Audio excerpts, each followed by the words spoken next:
Assalamualaikum warahmatullahi wabarakatuh. Yang saya hormati Bapak Dr. Franciscus Nurseto MPSI selaku dosen pembahas saya. Yang saya hormati Bapak Lengit Wicaksono MPD selaku dosen pembimbing satu saya. Yang saya hormati Bapak John Siswoyo MPD selaku dosen pembimbing dua saya. Pada kesempatan ini saya akan mempresentasikan hasil skripsi saya yang berjudul Studi Evaluasi Pengembangan Rencana Pelaksanaan Pembelajaran RPP Pendidikan Jasmani, Olahraga dan Kesehatan di masa pandemi COVID-19 pada SMA Negeri Sekota Bandar Lampung. Langsung saja kita ke latar belakang penelitian. Yang pertama, kita tahu bahwa dunia saat ini sedang dilanda suatu pandemi coronavirus yang disebut dengan COVID-19. COVID-19 ini sangat berdampak pada segala aspek kehidupan manusia. Yang paling berdampak adalah di bidang kesehatan. Selain di bidang kesehatan, salah satu bidang yang terdampak akibat COVID-19 adalah bidang pendidikan. COVID-19 ini sangat mempengaruhi proses pembelajaran, di mana proses pembelajaran yang biasanya dilaksanakan secara langsung. Kemudian di Indonesia pada tanggal 24 Maret tahun 2020, Kemendikbud menerbitkan Surat Edaran Nomor 4 tahun 2020 tentang pelaksanaan pendidikan dalam masa darurat coronavirus disease atau COVID-19 yang menjelaskan bahwa proses pembelajaran daring atau jarak jauh itu dilaksanakan untuk memberikan pengalaman belajar yang bermakna bagi siswa tanpa terbebani tuntutan menuntaskan seluruh capaian kurikulum untuk kenaikan kelas maupun kelulusan. Pembelajaran daring, kita tahu bahwa pembelajaran yang memanfaatkan jaringan internet dalam proses pembelajaran. Pembelajaran daring itu sendiri memberikan keleluasaan akan waktu. Jadi pembelajaran dapat dilaksanakan kapanpun dan dimanapun. Selanjutnya, pembelajaran PJOK itu merupakan pembelajaran yang didominasi dengan gerakan fisik yang dilaksanakan di ruang terbuka atau di lapangan. Akan tetapi, akan keterbatasan fitur-fitur online, pembelajaran PJOK itu sendiri mengalami berbagai hambatan di saat pandemi COVID-19 ini. Selanjutnya, berdasarkan hasil observasi atau pengamatan yang saya lakukan, pembelajaran PJOK di SMA Negeri Sekota Bandar Lampung mengalami beberapa hambatan dalam melaksanakan pembelajaran secara daring. Yang pertama, siswa dan guru belum terbiasa melaksanakan pembelajaran secara daring. Karena guru dan peserta didik terbiasa dengan pembelajaran secara langsung. Apalagi pembelajaran penjas, prakteknya dilaksanakan secara langsung. Kemudian yang kedua, media yang digunakan dalam pembelajaran daring yaitu jaringan internet. Di mana kita tahu terkadang jaringan internet itu mengalami beberapa hambatan, salah satunya adalah sinyal yang susah sinyal. Kemudian yang ketiga, guru kesulitan untuk menentukan metode pembelajaran secara daring karena terbiasa dengan metode pembelajaran yang dilaksanakan secara langsung. Keempat, kegiatan pembelajaran secara daring itu sering tidak kondusif. Misalnya seperti siswa tidak mematikan mood sehingga suara-suara di luar pembelajaran itu mengganggu pembelajaran. Kemudian kadang siswa juga tidak memperhatikan dengan serius saat pembelajaran berlangsung. Kemudian yang kelima, guru mengalami kesulitan untuk menilai hasil pembelajaran secara daring, baik sikap, pengetahuan maupun keterampilan. Sehingga dari 5 permasalahan di atas itu memengaruhi pada perencanaan pelaksanaan pembelajaran, sehingga pembelajaran tidak dapat terlaksana sesuai dengan RPP yang disusun. Sehingga di sini guru PJOK dituntut untuk mengembangkan RPP sesuai dengan situasi dan kondisi yang ada, yaitu sesuai dengan kondisi pandemi COVID-19. Selanjutnya, dalam penelitian ini yang dipakai, model evaluasi yang dipakai adalah model CIPP. CIPP adalah evaluasi yang mengevaluasi 4 komponen pokok. Yang pertama adalah evaluasi konteks, kedua adalah input, ketiga proses, dan yang keempat adalah produk. Dan menurut peneliti bahwa model CIPP ini merupakan model evaluasi yang tepat untuk melakukan penelitian terhadap proses pengembangan rencana pelaksanaan pembelajaran RPP PJOK di masa pandemi COVID-19 pada SMA Negeri Sekota Bandar Lampung. Dari latar belakang tersebut dapat diidentifikasi bahwa pertama, guru dan peserta didik belum terbiasa dengan pembelajaran PJOK secara daring karena terbiasa dengan pembelajaran yang dilakukan secara langsung. Yang kedua, media internet yang digunakan dalam pembelajaran daring sering mengalami hambatan susah sinyal. Kemudian yang ketiga, guru PJOK kesulitan untuk menentukan metode pembelajaran daring karena terbiasa dengan metode pembelajaran yang dilaksanakan secara langsung. Kemudian yang keempat, kegiatan pembelajaran tidak kondusif, seperti suara tidak jelas dan siswa tidak memperhatikan dengan serius. Kemudian yang kelima, guru PJOK kesulitan untuk menilai hasil pembelajaran daring, baik penilaian sikap, pengetahuan, maupun keterampilan. Kemudian yang keenam, pembelajaran PJOK di SMA Negeri Sekota Bandar Lampung tidak dapat terlaksana sesuai dengan RPP. Selanjutnya, batasan masalah, rumusan masalah, dan tujuan penelitian.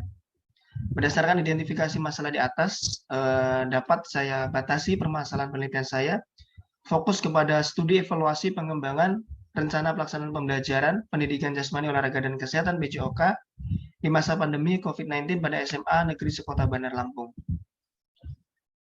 Kemudian rumusan masalah. Jadi rumusan masalah penelitian ini fokus kepada pengembangan RPP-nya. Yang pertama yaitu bagaimana konteks pengembangan RPP di masa pandemi, kemudian bagaimana inputnya, input pengembangan RPP, dan bagaimana proses dan bagaimana produk dari pengembangan RPP tersebut. Selanjutnya tujuan penelitian. Oke. Tujuan penelitian karena ini menggunakan model CIPP, jadi untuk mengetahui konteks pengembangan RPP, yang kedua untuk mengetahui input pengembangan RPP, yang ketiga untuk mengetahui proses pengembangan RPP-nya, kemudian yang terakhir adalah untuk mengetahui produk pengembangan RPP PJOK di masa pandemi COVID-19 pada SMA Sekota Bandar Lampung. Selanjutnya manfaat penelitian itu ada dua. Yang pertama manfaat teoritis, diharapkan dapat menambah pengetahuan tentang proses pengembangan RPP PJOK yang dilaksanakan oleh guru-guru PJOK yang ada di SMA Negeri Sekota Bandar Lampung. Kemudian manfaat praktisnya ini dapat menjadi bahan kajian untuk guru maupun calon guru untuk mengembangkan RPP di masa pandemi COVID-19.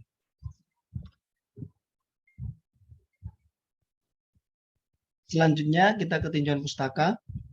Pertama adalah evaluasi program. Menurut Arifin 2013, evaluasi adalah suatu proses, bukan suatu hasil. Jadi hasil yang diperoleh dari kegiatan evaluasi itu adalah kualitas sesuatu, baik yang menyangkut tentang nilai atau arti. Sedangkan kegiatan untuk sampai pada pemberian nilai dan arti itu adalah evaluasi. Kemudian menurut Supranoto tahun 2012 mengatakan bahwa evaluasi dipandang sebagai tindakan untuk menetapkan keberhasilan suatu program pendidikan termasuk keberhasilan siswa dalam program pendidikan yang diikuti. Evaluasi lebih menitik beratkan pada keberhasilan program atau kelompok siswa.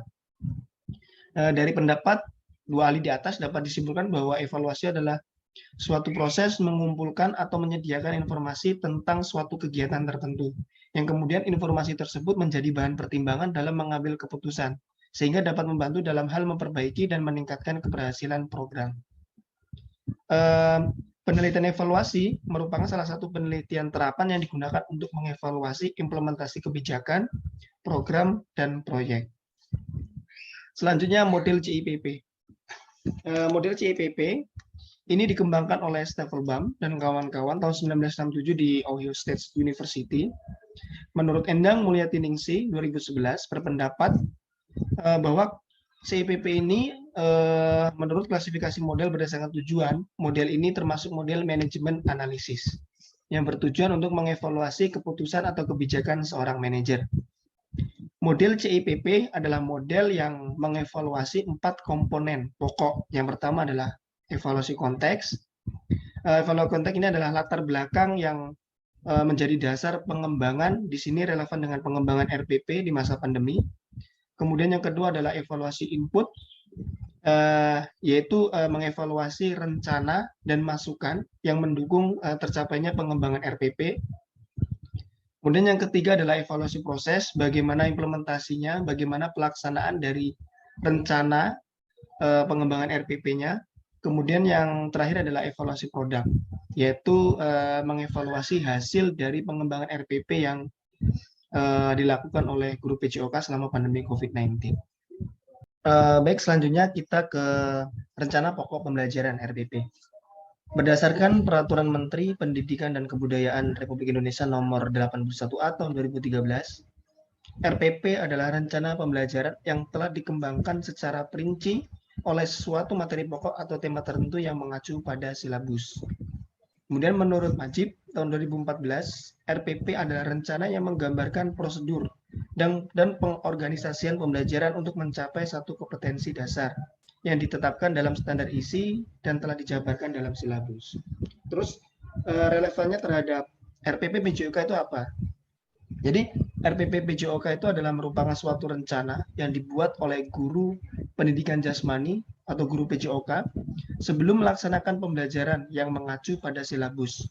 Dibuat secara sistematis dan dijelaskan secara rinci untuk digunakan sebagai pedoman guru dalam melaksanakan pembelajaran yang bertujuan untuk mencapai tujuan pembelajaran. Selanjutnya, komponen-komponen yang ada dalam RPP, di sini dalam Permendikbud nomor 22 tahun 2016 tentang standar proses pendidikan dasar dan menengah, itu terdiri atas 13 komponen. Yang pertama adalah komponen identitas sekolah, yang kedua adalah identitas mata pelajaran, ketiga ada kelas, kemudian materi pokok, kelima ada alokasi waktu, yang keenam ada tujuan pembelajaran, yang ketujuh ada kompetensi dasar dan indikator pencapaian kompetensi, kedelapan adalah materi pembelajaran, kesembilan ada metode pembelajaran, kesepuluh media pembelajaran, ke-11 ada sumber belajar, ke-12 ada kegiatan pembelajaran, yaitu dari tahapan pendahuluan, inti, dan penutup, dan yang terakhir adalah penilaian hasil pembelajaran. Ada penilaian sikap, ada penilaian pengetahuan, dan ada penilaian keterampilan. Kemudian dalam surat edaran Mendikbud nomor 14 tahun 2019 tentang penyederhanaan RPP, penyederhanaan rencana pelaksanaan pembelajaran. Jadi dari 13 komponen di atas dalam surat edaran nomor 14 ini hanya menjadi 3 komponen saja, yaitu adalah tujuan pembelajaran, yang kedua ada pelaksanaan pembelajaran, dan yang terakhir adalah penilaian aspek penilaian pembelajaran. Sehingga komponen-komponen lainnya di dalam surat edaran ini hanya sebagai komponen pelengkap. Sehingga guru tidak diwajibkan untuk memuat 13 komponen tersebut. Sehingga di akhir-akhir ini kita mengenal istilah RPP 1 lembar. Selanjutnya unsur, tujuan, dan fungsi rencana pokok pembelajaran. Yang pertama adalah unsur-unsur penyusunan RPP. Menurut Kusnandar itu ada 4 unsur. Yang pertama adalah mengacu pada kompetensi dan kemampuan dasar yang harus dikuasai siswa, serta materi dan submateri pembelajaran, pengalaman belajar. Dan semuanya itu adalah telah dikembangkan di dalam silabus. Kemudian yang kedua menggunakan berbagai pendekatan. Nah, di sini maksudnya adalah pendekatan yang sesuai dengan materi yang memberikan kecakapan, life skill, sesuai dengan permasalahan dan lingkungan sehari-hari. Kemudian yang ketiga menggunakan metode dan media yang sesuai. Di mana metode dan media ini adalah di mana mempermudah mendekatkan siswa dengan pengalaman secara langsung. Kemudian yang keempat adalah penilaian dengan sistem pengujian menyeluruh dan berkelanjutan yang didasarkan pada sistem pengujian yang dikembangkan selaras dengan pengembangan silabus. Selanjutnya adalah tujuan dan fungsi RPP. Menurut Kusnandar 2011, tujuan RPP adalah untuk mempermudah, memperlancar, dan meningkatkan hasil proses belajar mengajar. Yang kedua, dengan menyusun RPP secara profesional, sistematis, dan berdaya guna, maka guru akan mampu melihat, mengamati, menganalisis, dan memprediksi program dan pembelajaran sebagai kerangka kerja yang logis dan terencana. Kemudian RPP itu sendiri berfungsi sebagai acuan bagi guru untuk melaksanakan kegiatan belajar mengajar agar lebih terarah dan berjalan secara efektif dan efisien. Selanjutnya pelaksanaan pembelajaran.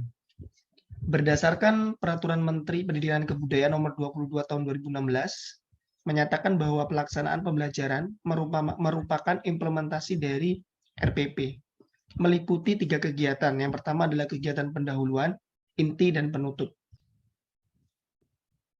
Selanjutnya yaitu COVID-19, Menurut WHO, Badan Kesehatan Dunia, tahun 2020, COVID-19 adalah penyakit menular yang disebabkan oleh jenis coronavirus yang baru ditemukan. Virus baru dan penyakit yang disebabkannya ini tidak dikenal sebelum mulainya wabah di Wuhan, Tiongkok, bulan Desember tahun 2019. Akibat dari COVID-19 ini sangat berdampak pada seluruh aspek kehidupan manusia. Salah satunya adalah di bidang pendidikan. Di Indonesia sendiri, berdasarkan surat edaran nomor 4 tahun 2020 pada Satuan Pendidikan dan nomor 36962 tentang pelaksanaan pendidikan dalam masa darurat COVID-19. Maka pemerintah memberlakukan kegiatan belajar secara daring dalam rangka mencegah penyebaran COVID-19. Selanjutnya, karakteristik siswa SMA. Menurut Desmita tahun 2012, masa remaja itu 12 sampai 21 tahun. Merupakan masa peralihan antara masa kehidupan anak-anak dan masa kehidupan orang dewasa. Menurut Desmita, masa remaja itu ditandai dengan sejumlah karakteristik penting. Antara lain, mencapai hubungan yang matang dengan teman sebaya. Kemudian yang kedua, dapat menerima dan belajar peran sosial sebagai pria atau wanita dewasa. Kemudian yang ketiga, menerima keadaan fisik dan mampu menggunakan secara efektif. Keempat, mencapai kemandirian emosional. Yang kelima, memilih dan mempersiapkan karir di masa depan sesuai dengan minat dan kemampuannya. Yang keenam, mengembangkan sikap positif. Yang ketujuh, mengembangkan keterampilan intelektual dan konsep-konsep yang diperlukan sebagai warga negara. Yang kedelapan, mencapai tingkah laku yang bertanggung jawab secara sosial. Yang kesembilan, memperoleh seperangkat nilai dan sistem etika sebagai pedoman dalam berperilaku. Yang terakhir, mengembangkan wawasan keagamaan dan meningkatkan religiusitas. Dan menurut Hurlok dalam Rita Eka Izzati dan kawan-kawan tahun 2008, menyatakan awal masa remaja berlangsung kira-kira dari 13 tahun sampai 16 tahun. Atau 17 tahun dan akhir masa remaja bermula dari 16 atau 17 tahun sampai 18 tahun, yaitu usia anak SMA. Usia ini adalah usia matang secara hukum.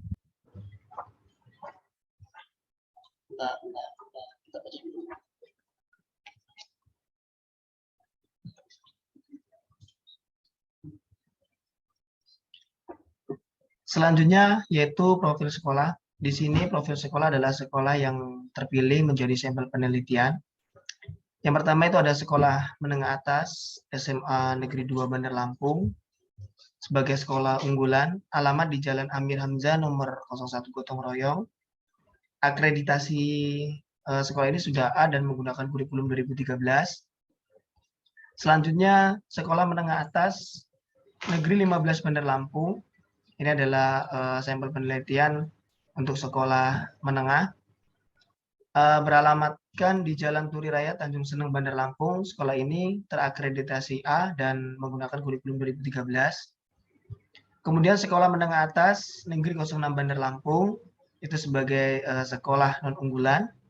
Beralamatkan di Jalan Ki Agus Anang, nomor 35, Ketapang, Kecamatan Panjang, Kota Bandar Lampung. Terakreditasi B dan menggunakan kurikulum 2013.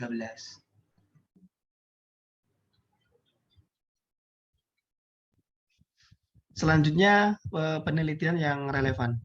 Di sini peneliti ada 3 penelitian yang relevan terhadap penelitian saya. Yang pertama adalah penelitian yang dilakukan oleh Nurul Raudatun Hasanah, Iputu Panca Adi dan Igede Suwiwa tahun 2021 yang berjudul Survei Pelaksanaan Pembelajaran PJOK secara daring pada masa pandemi COVID-19. Terus yang kedua, penelitian yang dilakukan oleh dosen Unila, Bapak Rahmat Irmawan, dengan Imam Syafi'i dan Dimas Duta Putra Utama tahun 2020 yang berjudul Studi Evaluasi tentang Kompetensi Guru Penjas Orkes se-Kabupaten Lampung Barat. Kemudian yang ketiga, penelitiannya dilakukan oleh Herlina Muhammad Suherman tahun 2020 dengan judul Potensi Pembelajaran PJOK di Tengah Pandemi Coronavirus di COVID-19 di Sekolah Dasar. Kemudian yang selanjutnya adalah kerangka berpikir dalam penelitian ini. Pembelajaran penjas selama pandemi itu memenuhi berbagai hambatan dan kendala. Di antaranya pembelajaran tidak sesuai dengan RPP. Sehingga guru dituntut untuk mengembangkan RPP sesuai dengan kondisi yang ada, yaitu situasi pandemi COVID-19. Dalam hal ini, maka peneliti sangat tertarik untuk mengetahui studi evaluasi pengembangan RPP PJOK di masa pandemi COVID-19 pada SMA Negeri Sekota Bandar Lampung. Kemudian model yang digunakan adalah model JIPP, karena di sini elemen-elemen yang ada di JIPP program dapat diterapkan dalam berbagai bidang. Dengan evaluasi program ini bisa mengetahui atau bisa mengevaluasi pengembangan RPP, penjas, PJOK di masa pandemi COVID-19 pada SMA Negeri Sekota Bandar Lampung. Selanjutnya yaitu metode penelitian. Yang pertama adalah desain penelitian. Penelitian ini menggunakan desain penelitian deskriptif. Menurut Ari Kunto tahun 2017 menyatakan bahwa penelitian deskriptif adalah penelitian yang bertujuan untuk menggambarkan keadaan, situasi, peristiwa, dan lainnya. Kemudian metode yang digunakan dalam penelitian ini adalah metode kualitatif. Menurut Botkin dan Taylor 1975 dalam Moleu 2017 mengatakan metodologi kualitatif itu adalah sebagai prosedur penelitian yang menghasilkan data deskriptif berupa kata-kata tertulis atau lisan dari orang-orang dan perilaku yang dapat diamati. Selanjutnya adalah tempat penelitian dan waktu. Tempat penelitian pada penelitian ini dilaksanakan di SMA Negeri 2, 15, dan 6 Bandar Lampung.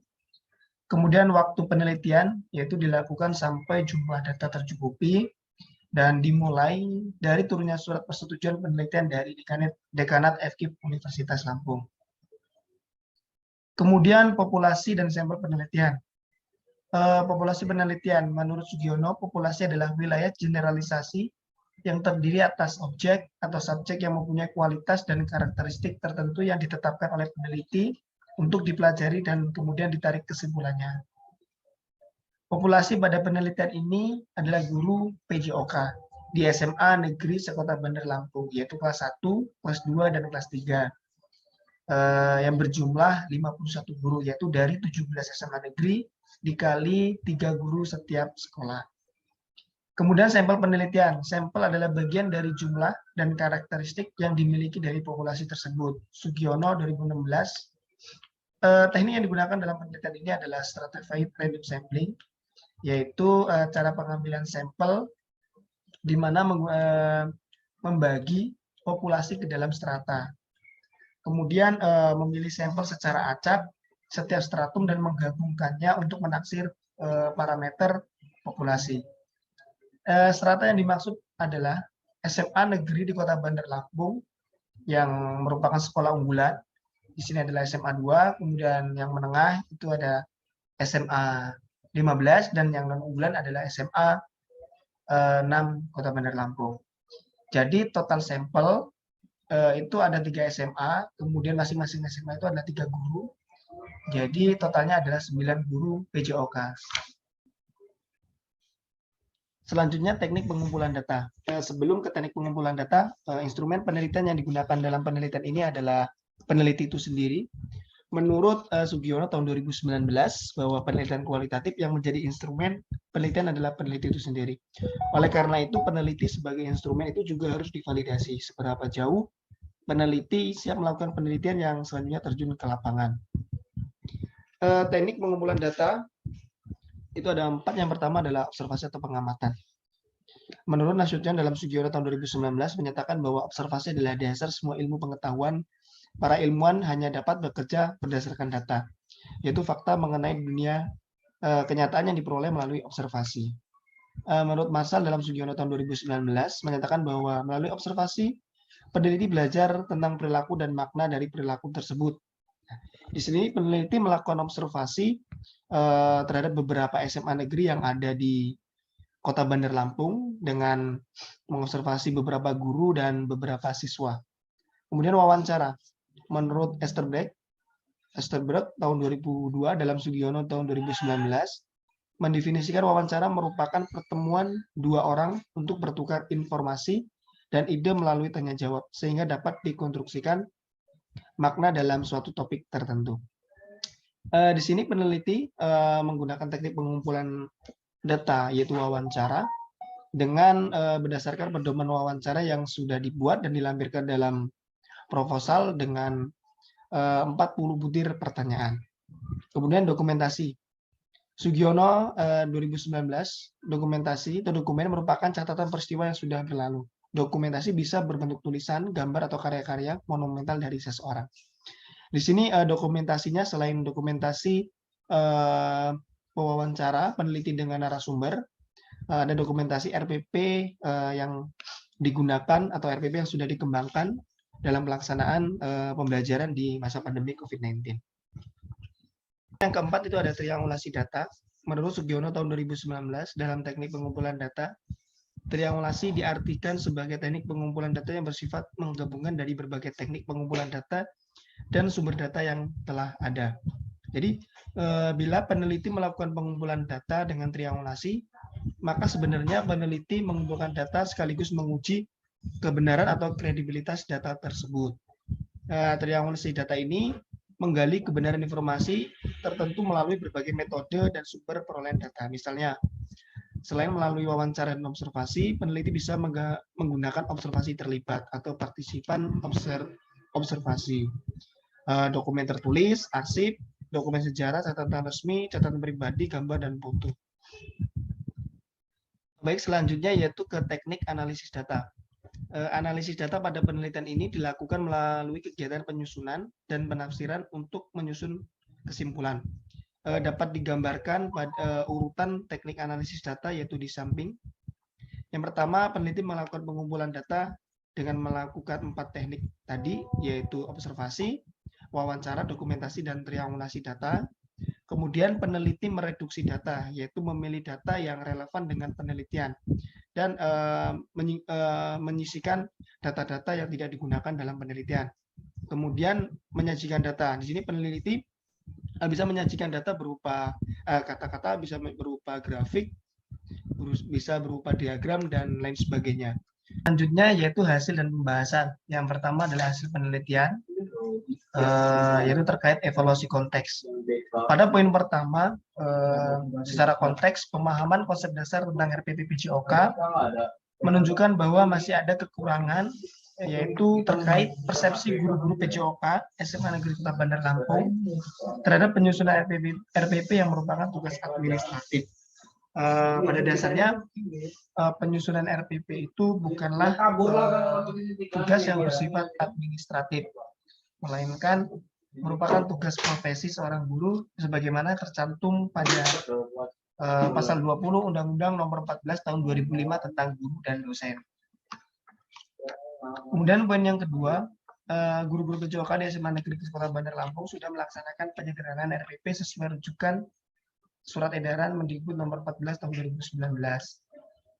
Konteks poin yang ketiga, guru-guru PJOK di SMA Negeri Kota Bandar Lampung sudah mengembangkan RPP berdasarkan Surat Edaran Nomor 4 Tahun 2020 tentang pelaksanaan pendidikan di dalam masa darurat COVID-19. Selanjutnya yaitu hasil penelitian terkait dengan evaluasi input. Poin yang pertama, komponen RPP PJOK yang dikembangkan di masa pandemi COVID-19 menunjukkan bahwa SMA Negeri 2 Bandar Lampung itu sudah sesuai dan selaras dengan penyederhanaan RPP PJOK yang dilaksanakan. Akan tetapi pada SMA 15 dan SMA 6 terdapat perbedaan atau ketidaksesuaian. Karena pada dasarnya yang komponen inti dalam RPP yang dikembangkan itu hanya pada tujuan pembelajaran, kemudian langkah-langkah pembelajaran dan penilaian pembelajaran. Kemudian poin yang kedua yaitu kesulitan yang dialami dalam mengembangkan RPP PJOK dalam merencanakan pembelajaran yaitu langkah-langkah pembelajaran, yang kedua alokasi waktu yang relatif lebih pendek, kemudian media pembelajaran, di mana siswa banyak yang belum memiliki HP ataupun laptop. Kemudian evaluasi input poin yang kedua yaitu dukungan kepala sekolah, menunjukkan bahwa guru-guru PJOK SMA Negeri Kota Bandar Lampung mendapat dukungan dari kepala sekolah pada saat melakukan pengembangan RPP PJOK di masa pandemi COVID-19. Selanjutnya yaitu pada evaluasi proses di mana pelaksanaan implementasi RPP PJOK yang dikembangkan di masa pandemi COVID-19 oleh guru-guru PJOK SMA Negeri Kota Bandar Lampung sudah berjalan dengan baik sesuai dengan rencana yang sudah dibuat. Kemudian pada evaluasi produk menunjukkan bahwa hasil belajar peserta didik, khususnya pada mata pelajaran PJOK di masa pandemi COVID-19, mengalami penurunan dibandingkan dengan sebelum masa pandemi COVID-19.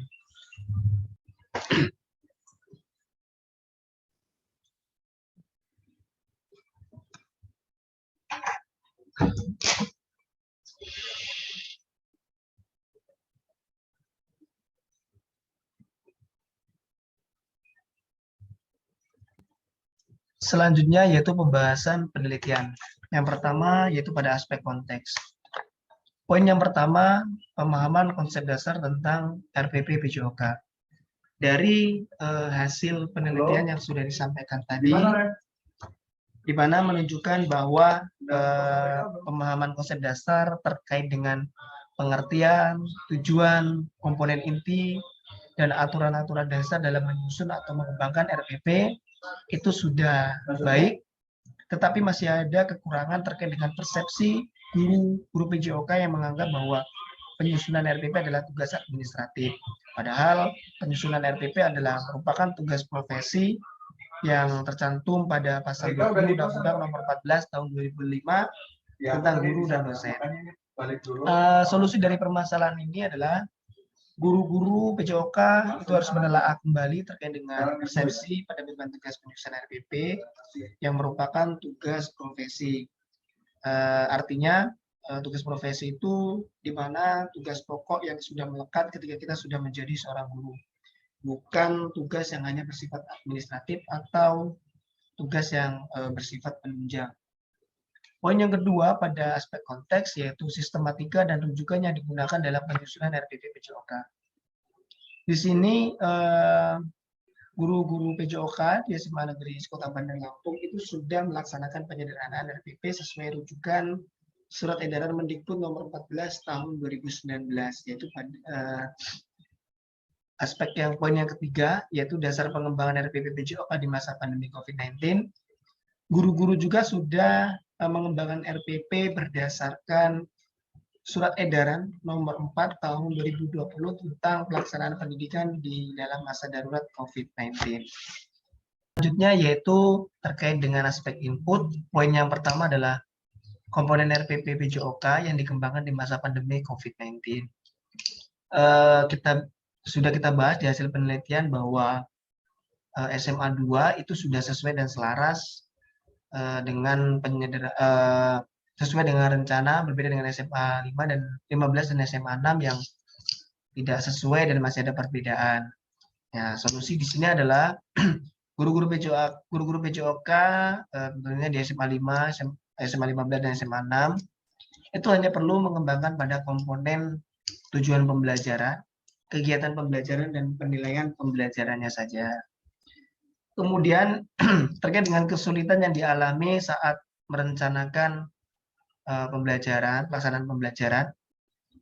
Di mana yang pertama itu ada langkah-langkah pembelajaran. Di sini guru-guru perlu mengkaji kembali Surat Edaran Nomor 4 Tahun 2020 tentang pelaksanaan pendidikan dalam masa darurat COVID-19. Di mana di situ menunjukkan bahwa proses pembelajaran dalam jaringan itu dilaksanakan untuk memberikan pengalaman belajar yang bermakna bagi siswa tanpa terbebani tuntutan menuntaskan seluruh capaian kurikulum untuk kenaikan kelas maupun kelulusan. Artinya, guru-guru PJOK dapat merencanakan bagaimana aktivitas pembelajaran, praktek, dan penilaian pembelajaran itu disesuaikan dengan tujuan dari surat edaran tersebut. Kemudian kesulitan yang kedua itu terkait dengan waktu yang relatif pendek. Nah, di sini guru-guru bisa menyusun RPP PJOK itu mengikuti alokasi waktu yang sudah ditentukan. Nah, kemudian yang ketiga terkait dengan media pembelajaran daring, di mana kesulitannya adalah banyak siswa yang belum memiliki media pembelajaran daring yaitu HP ataupun laptop. Di sini guru bisa merencanakan pembelajaran secara berkelompok yang tidak terlalu jauh. Artinya di dalam kelompok tersebut terdapat salah satu siswa yang mempunyai HP ataupun laptop. Selanjutnya, pembahasan penelitian pada aspek proses. Di hasil penelitian, kita menunjukkan bahwa pelaksanaan implementasi RPP PJOK yang dikembangkan di masa pandemi COVID-19 oleh guru-guru PJOK SMA Negeri Kota Bandar Lampung itu sudah berjalan sesuai dengan rencana yang dibuat. Artinya, implementasi sudah berhasil dilaksanakan. Kemudian pada aspek produk, sudah kita ketahui bahwa hasil belajar peserta didik di masa pandemi COVID-19, khususnya pada mata pelajaran PJOK, mengalami penurunan dibandingkan sebelum masa pandemi COVID-19.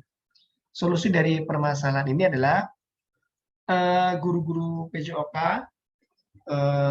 bisa membuat perencanaan pembelajaran, kemudian pelaksanaan pembelajaran, dan pada penilaian ataupun evaluasi, itu guru harus menyesuaikan dengan regulasi Surat Edaran Nomor 4 Tahun 2020 tentang pelaksanaan pendidikan dalam masa darurat COVID-19, di mana proses pembelajaran itu yang paling utama adalah memberikan pengalaman yang bermakna tanpa terbebani untuk menuntaskan capaian kurikulum ataupun kelulusan. Baik, selanjutnya yaitu contoh model RPP PJOK di masa pandemi COVID-19 yang disarankan oleh peneliti. Yang pertama adalah kurikulum 2013 yang menentukan masih atas. Jadi kurikulum 2013 ini merupakan kurikulum yang berlaku dalam sistem pendidikan nasional Indonesia. Nah, ini adalah kurikulum tetap yang menggantikan kurikulum 2006, yaitu kurikulum tingkat satuan pendidikan atau biasa kita kenal dengan KTSP. Kemudian turunannya adalah Surat Edaran Mendikbud Nomor 14 Tahun 2019. Ini adalah format terbaru yang sudah ditentukan oleh kementerian terkait, yaitu Kemendikbud. Format tersebut yaitu tentang penyederhanaan RPP yang menjadi 3 komponen inti saja. Yang sebelumnya itu terdapat 13 komponen, yaitu yang termuat dalam Peraturan Kemendikbud Nomor 22 Tahun 2016, yaitu ada 13 komponen. Kemudian pada peraturan ini dikerucutkan menjadi 3 komponen inti saja, yaitu komponen tujuan pembelajaran, kegiatan pembelajaran, dan penilaian ataupun asesmen. Kemudian turunannya dasar pengembangan RPP di masa pandemi, yaitu pada Surat Edaran Nomor 4 Tahun 2020 tentang pelaksanaan pendidikan dalam masa darurat COVID-19. Jadi, guru harus memiliki dasar aturan yang mengharuskan mengembangkan RPP di masa pandemi, yaitu surat edaran ini. Tujuannya adalah agar proses pembelajaran dapat terlaksana dengan efektif dan efisien, serta mendapatkan hasil belajar yang baik di masa pandemi COVID-19. Jadi penyusunan RPP-nya disesuaikan dengan peraturan pada surat edaran nomor 4 tahun 2020. Kemudian turunannya yaitu komponen-komponen yang dikembangkan di masa pandemi COVID-19, yaitu yang pertama adalah tujuan pembelajaran. Tujuan pembelajaran yang baik itu memuat ABCD, audiens, yaitu siswa atau peserta didik, atau siapa yang mengikuti proses pembelajaran. Kemudian ada B, behavior, yaitu perilaku siswa yang dapat diamati selama mengikuti proses pembelajaran. Kemudian ada C, condition, yaitu persyaratan yang harus dipenuhi sehingga perilaku yang diharapkan dapat ditunjukkan oleh siswa. Kemudian ada D, degree, yaitu adalah tingkat keberhasilan pencapaian perilaku yang dapat berbentuk kecepatan, ketepatan, kuantitas, tetapi bukan nilai karakter.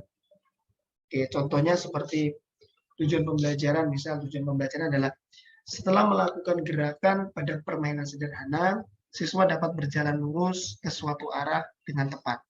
Oke, kita perhatikan yang menjadi audiens di sini adalah siswa. Kemudian behaviornya adalah berjalan lurus ke satu arah. Kemudian conditionnya adalah setelah melakukan gerakan pada permainan sederhana. Kemudian degree-nya adalah dengan tepat.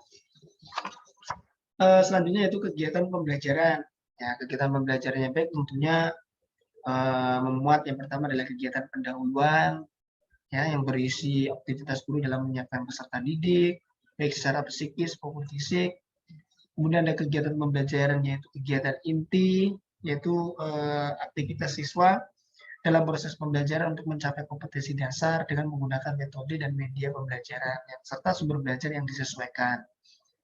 Kemudian ada kegiatan penutup, yaitu berisi aktivitas antara guru dan siswa dalam melakukan refleksi untuk mengevaluasi seluruh kegiatan pembelajaran. Kemudian ada penilaian pembelajaran. Nah, penilaian pembelajaran yang baik itu memuat 3 aspek, yaitu penilaian sikap, penilaian pengetahuan, dan penilaian keterampilan. Nah, komponen-komponen ini, 3 komponen ini yang dikembangkan di masa pandemi COVID-19 itu disesuaikan dengan kondisi pandemi COVID-19, sehingga didapatkan prestasi belajar peserta didik yang baik di masa pandemi COVID-19. Baik, selanjutnya yaitu kesimpulan dan saran. Kesimpulan. Yang pertama, secara konteks pengembangan RPP PJOK di masa pandemi COVID-19 pada SMA Negeri Kota Bandar Lampung menunjukkan bahwa pemahaman konsep dasar terkait dengan RPP, yang pertama pengertian, tujuan, komponen-komponen, dan aturan-aturan dasar dalam menyusun atau mengembangkan RPP sudah sangat baik. Tetapi masih ada kekurangan terkait dengan beban tugas menyusun atau mengembangkan RPP, di mana guru-guru PJOK SMA Negeri Kota Bandar Lampung menganggap bahwa penyusunan atau mengembangkan RPP adalah tugas administratif. Kemudian secara input menunjukkan bahwa SMA Negeri 02 Bandar Lampung itu sudah sesuai dan selaras dengan penyederhanaan RPP PJOK yang sudah dilaksanakan. Tetapi terdapat perbedaan pada SMA Negeri 15 dan 6 Bandar Lampung karena seharusnya yang dikembangkan hanya komponen inti saja, yaitu tujuan pembelajaran, kegiatan pembelajaran, dan penilaian pembelajaran. Dan SMA Negeri 15 dan 06 Bandar Lampung seharusnya tidak perlu mengembangkan kompetensi dasar karena sudah rumusan dari kementerian terkait pemerintah pusat. Kemudian kesulitan yang dialami selama mengembangkan RPP PJOK yaitu yang pertama adalah langkah-langkah pembelajaran karena masih belum terbiasa dengan sistem daring. Yang kedua, alokasi waktu yang relatif lebih pendek. Kemudian media pembelajaran karena banyak yang belum memiliki HP ataupun laptop. Selanjutnya, secara proses menunjukkan bahwa implementasi PJOK yang dikembangkan itu sudah berjalan dengan baik. Dalam beberapa pelaksanaan itu terdapat kesulitan, yaitu pada memberikan perlakuan secara langsung, media, waktu terbatas pada saat pembelajaran daring, jaringan internet yang kurang stabil, dan pengumpulan tugas kadang-kadang tidak sesuai dengan tujuan yang ingin dicapai. Dan terjadi miskomunikasi dengan siswa dan penyesuaian jadwal pembelajaran. Kemudian secara produk menunjukkan bahwa keberhasilan RPP PJOK yang dikembangkan di masa pandemi COVID-19 itu sedikit menurun. Ya, pada kompetensi dasar khususnya keterampilan untuk pengetahuan sudah cukup baik. Untuk perbedaan hasil belajar pada saat pandemi dan sebelum masa pandemi menunjukkan hasil yang kurang maksimal dibandingkan sebelum masa pandemi COVID-19. Selanjutnya yaitu saran. Saran yang pertama, guru-guru PJOK itu harus menelaah kembali terkait dengan persepsi pada beban tugas penyusunan RPP yang pada dasarnya merupakan tugas profesi. Jadi, pembuatan RPP adalah tugas yang sudah melekat ketika sudah menjadi guru, bukan tugas yang hanya bersifat administratif atau bersifat penunjang saja. Kemudian yang kedua, SMA Negeri 15 dan SMA Negeri 6, karena terdapat perbedaan dan kekurangan, tidak sesuai dengan komponen RPP PJOK yang dikembangkan, itu hanya pada komponen inti saja, dan tidak perlu mengembangkan kompetensi dasar. Kemudian yang ketiga adalah pada perumusan komponen A, tujuan pembelajaran, itu harus mencantumkan ABCD atau audience, behavior, condition, dan degree. Kemudian kegiatan pembelajaran harus terdiri atas pendahuluan, inti, dan penutup yang disesuaikan dengan kondisi pandemi COVID-19. Kemudian pada penilaian pembelajaran, RPP harus meliputi aspek sikap, pengetahuan, dan keterampilan yang disesuaikan dengan kondisi pandemi COVID-19. Kemudian saran yang terakhir, guru-guru PJOK di SMA Negeri Kota Bandar Lampung dapat merencanakan aktivitas pembelajaran praktek.